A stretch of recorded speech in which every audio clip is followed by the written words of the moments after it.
పెంచాలి అంటే నేనేమి ఆశించకపోవడం బెటర్ అనుకున్నాను. ప్రభుత్వాన్ని నిలబెట్టాం. మన విజయం 2014 ప్రభుత్వాన్ని నిలబెట్టాం. ఈ రోజు వాళ్ళు మనతో గొడవ పెట్టుకుంటే ఆ ప్రభుత్వం లేకుండా పోయింది. ఈ రోజున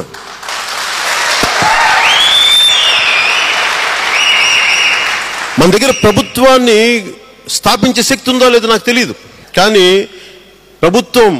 ఒక ప్రభుత్వం రాకుండా ఉండగలిగే శక్తి అయితే మన దగ్గర ఉంది. అంత ఆ శక్తి అయితే, శక్తి లేకుండా అయితే మనం లేవు. అలాగే ఇందాక చెప్తున్నట్టు ఎన్టీ రామారావు గారు వీళ్ళందరూ పార్టీ పెట్టేప్పుడు చాలా మంది అనుభోగులు వచ్చారు. మనకి ఎవరున్నారు ఈ రోజున? ఒక పార్టీ నిర్మాణం మన తెలుగుదేశం లాగా మీకు రావాలి, లేదంటే వైసీపీ లాగా రావాలి, లేదా భారతీయ జనతా పార్టీ లాగా రావాలి అంటే అరే దశాబ్దాల కృషి ఉంది భారతీయ జనతా పార్టీకి. చిన్న ఖద్దరు చొక్కా ఖద్దరు పైజమా వేసుకొని చిన్న సంచి తగిలించుకొని కొన్ని 2-3 తరాలు పనిచేస్తే ఈ రోజున భారతీయ జనతా పార్టీ వచ్చింది. ఈ రోజున కేంద్రంలో అంత కష్టపడి పనిచేసి, అలాగే తెలుగుదేశం పార్టీకి చాలా మంది